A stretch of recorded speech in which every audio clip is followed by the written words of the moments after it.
Alright, what's going on, y'all? So in this video, I'm going to show you how you can start setting up and building out your own custom personalized training split for hybrid athlete training. So whether you're trying to do endurance running with bodybuilding or you're trying to do Ironman training with powerlifting, this is going to give you a great start for building out your own personalized split that'll help you tackle those goals. So caveat, before we jump into this, this is going to be a very high level kind of general overview to build out your own split. Obviously with hybrid training, there's many different specific modalities and there's many complexities that go into this. This is going to be more of a foundation to get you rolling and get you started building out your own training split. Also with this, I'm going to be basing this off of the most specific hybrid modalities that I see, which is endurance running with bodybuilding. That's what I personally train in myself. Most hybrid clients I have, it's also endurance runners with bodybuilding. But all of the modalities can be switched out for what we're going to be talking about today. So if your specific cardio modality is swimming and your specific strength modality is strongman, the same general rules are going to apply here. Okay, so let's get into it. So the very first thing that I want to go ahead and figure out when I'm building out my own current split or I'm building out a client split is what are the current A goals. So I've talked about this in other videos, but hybrid athlete training works on a spectrum. So while there's some aspects of the two fitness modalities that work together and congruently, for the most part with hybrid athlete training, when you have an endurance sport with a strength sport, typically they work somewhat opposite to each other. Meaning as you pull the levers on one and you put more attention to one, the other a lot of times will falter at least a little bit. So that's where there's a spectrum. On one side of the spectrum, you'll have your strength modality. So here, let's talk about bodybuilding. And then on the other side of the spectrum, you'll have the cardio modality, which, for here, let's say it's endurance running. So first off, you need to decide where in that current season, because this is going to change for most people throughout time. There's going to be times where your training split might stay static for a long period of time, but for most hybrid athletes, your training split is going to need to be fluid based off of the season you're in. So first off, you need to decide what are the A goals, what are the main goals for that season. So this is deciding, right now am I in a training block for getting ready for a race, or right now am I focused on bodybuilding and really trying to put on as much muscle tissue as possible. That's going to dictate where you fall along on the spectrum. There's going to be times when you do fall directly in the middle and your bodybuilding focus is directly balanced with the running focus. These are typically off times when you're just trying to get better at both at the same time. This also happens to work out for most beginner hybrid athletes. When they're getting into hybrid training, they can really take advantage of seeing positive benefits from both. But for most people out there, most hybrid athletes out there, you're going to have a goal skew you on one side of the hybrid athlete spectrum. So that's the very first thing you need to decide when building out your split is, right now am I going to be a little bit more on the endurance side focused, or am I going to be right now on the bodybuilding side focused, or the strength side? What this is going to dictate is where you first start building out the split. Are you going to start by building out the endurance side first, or start by building out the strength side first? Whatever the A goal is, that's what you need to go ahead and start building out this training. So along with that, and this is the second big consideration, is how much time is available. So, me personally, this is what I do full time. So me personally, I have kind of a wide open schedule that I can plug in as many training blocks as I need to during the day or the week. But for a lot of people out there, if you have a 9-to-5 job or you have, family things you've got to attend to, you might not have as much of a wide open schedule. So this is where you need to decide and figure out how much time do I have available to train, because you're no longer playing with just one modality. You have at least two modalities, if not more, with hybrid athlete training. So now you're having to divvy up your time for more modalities. So my general rule of thumb, and this is not going to be applicable to absolutely everybody out there, you can do less than this, but my general rule of thumb is at a minimum you would want 3 sessions for your strength focus and 3 sessions for your run focus or your endurance focus each week. This is, in my opinion, the bare minimum. So what that would mean then is, let's say you only have time available for one training session per day. You don't have time for 2 days. You don't have time to, do a cardio session and a strength session. If that's you and you're wanting to do hybrid, you absolutely can do hybrid and do it well. But this is where you're going to only do one session per day. So one day would be a lift, one day would be a run, one day would be a lift, another day would be a run, and you do that 6 times per week with one rest day. So essentially you just alternate run day, lift day, run day, lift day. And that would be, in my opinion, the bare minimum to really do hybrid right. Not saying you can't do, only 2 runs per week or even one long run, but to really kind of progress in both and progress as a hybrid athlete, in my opinion, that's the bare minimum. So this is the second big consideration. How much time do you have available to train?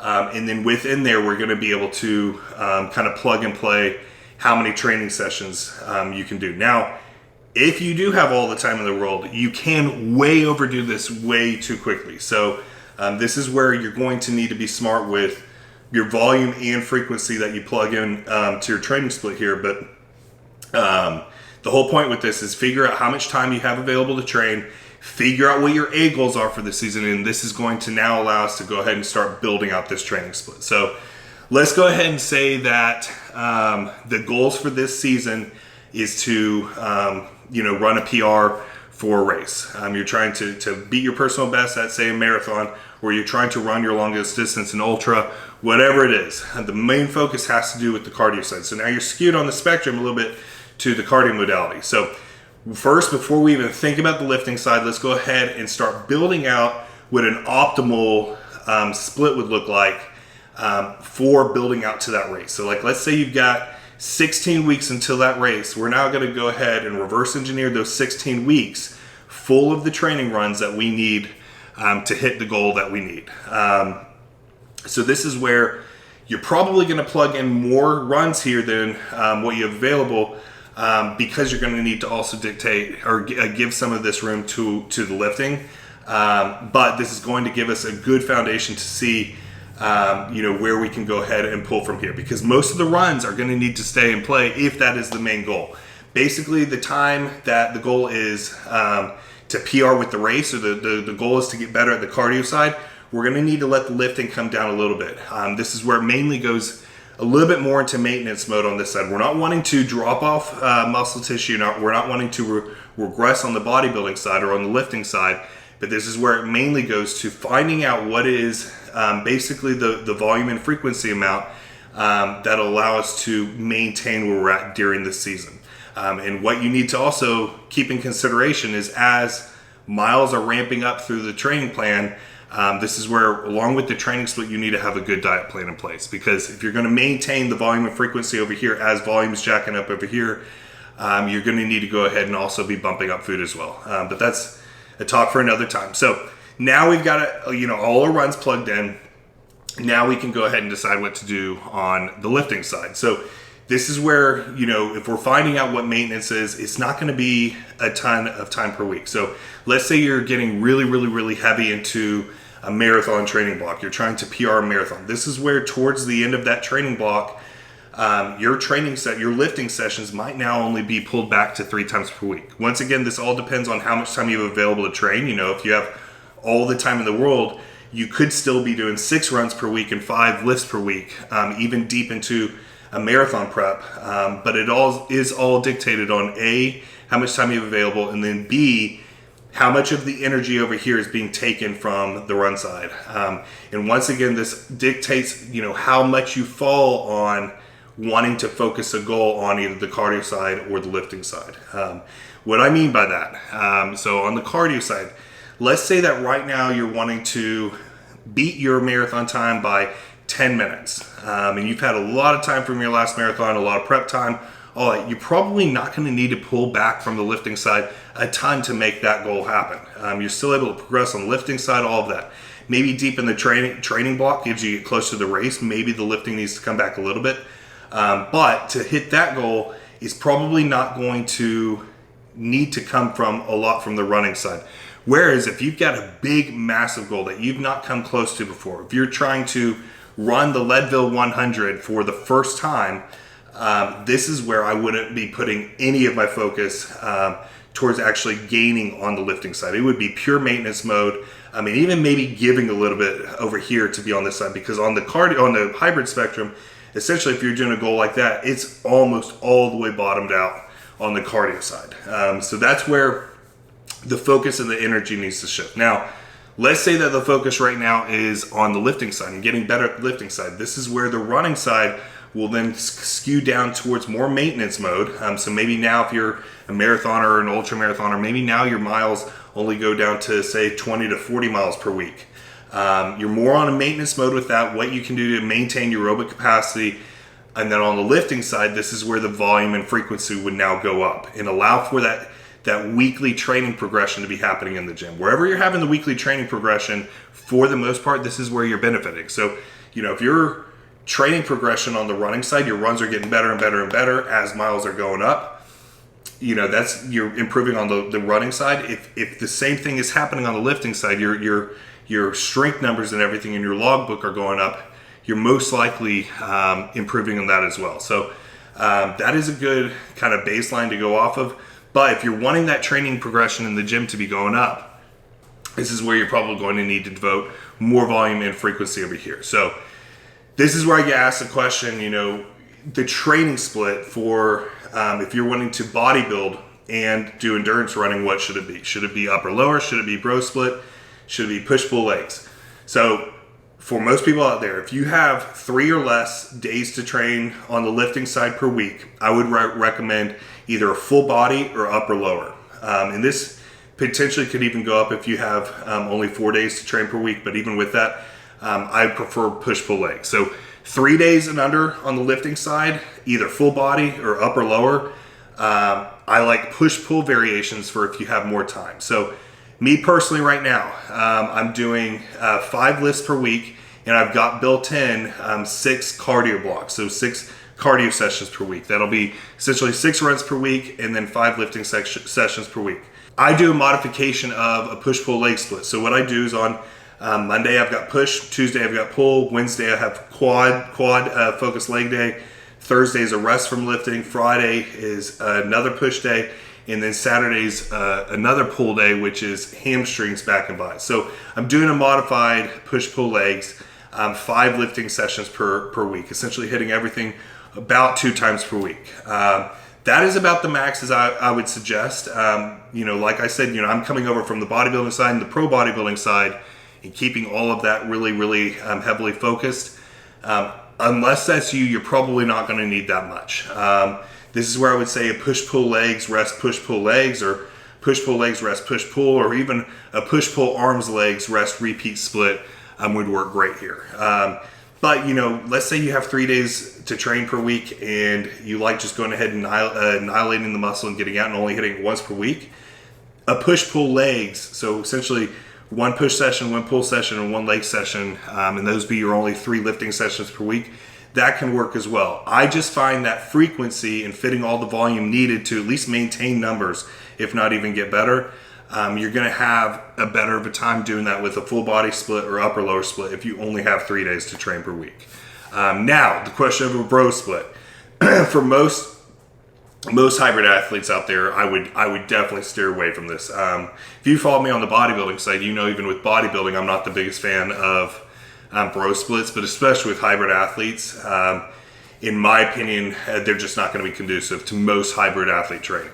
You're going to get much more benefit out of a little bit more frequency split between a few sessions. You got to keep in mind here, and this is the other point we've got to get to, is you've got to balance out volume, intensity, and frequency among all of this. And this is where this all can get pretty complex, especially if you don't know how to set up a training split or what you're doing with the different modalities. But you've got to balance out the volume of the lifting side, the volume of the cardio side. You've got to balance out the intensity of both and then the frequency of both, because if it's really, really, really easy to overdo it with hybrid athlete training. A lot of times I'll see guys just jump into doing 2 days where they have a run in the morning, a lift in the evening, and not really know how to lay out volume.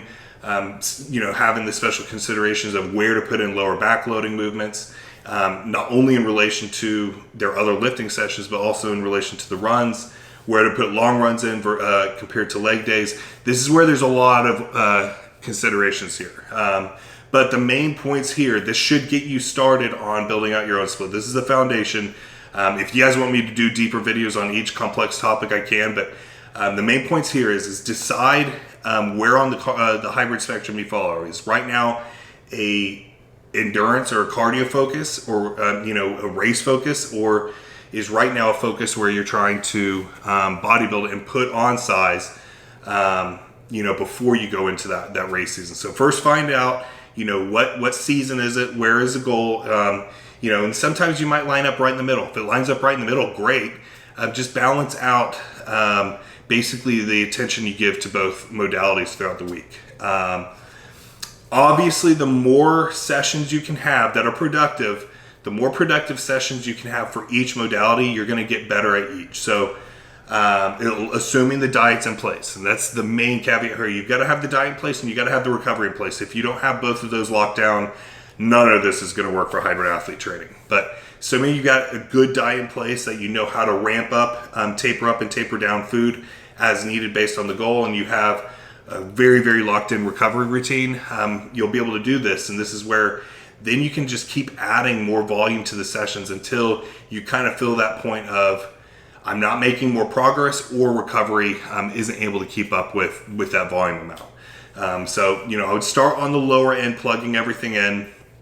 Start with your A goal, get all of that figured out, and then start working in the other modalities. So if the A goal is on the running side, plug in the whole running split that you need to get you to the event or the race, and then start plugging in the lifting side and see what you can work in and really realistically manage with your time and with your energy.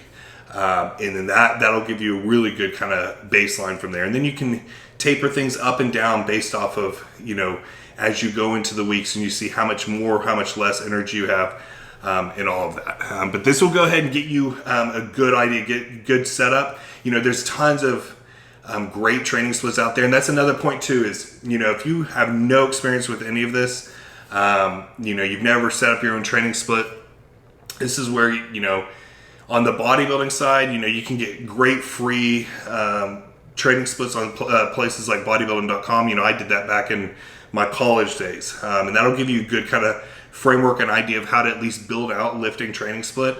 And then you can use that too as a skeleton for your own training, your own lifting sessions. And then same thing goes with the running side. There's tons of free kind of splits out there for, if you're trying to run your first marathon, or you're trying to run a 5K, whatever it is, they'll have plans out there, and then you can plug those in and then plug them in with your lifting sessions. So essentially, you can use these free plans to get you at least started. The only thing is now they're not balancing out, training volume, intensity, frequency, and all of that of the other modality. So, if you want that and you want it kind of easy, there's a lot of hybrid athletes out there that sell their own training plans. I personally sell my own training plan, and then I do coach as well. So I make custom training splits along with custom diet, custom supplementation, all of that with weekly check-ins for hybrid athlete training. So that is an option as well. But this will go ahead and get you started. This will give you a good foundation. After you go ahead and you decide what the goal is, you get that all figured out, decide how much time you have available, and then just start plugging in the other modality. And then from there, then you'll go ahead and based off of what season it's in, it's going to change. So, let's say you finish the race. Well, now you might be able to go ahead and pull some of the runs down to go ahead and boost up some of the training volume on the lifting side. But I hope this goes ahead and gives you a good start at this. I'm sure lots of questions are going to come out of this video, so definitely drop them down below, and I'll definitely do more detailed videos on each one of these specifics. Like I said, there's so many different subtopics on this, from balancing out the training volume and intensity, the lower back loading. There's tons of stuff. So any questions, drop them down below. But be happy, be positive, be powerful. Have a great rest of your day.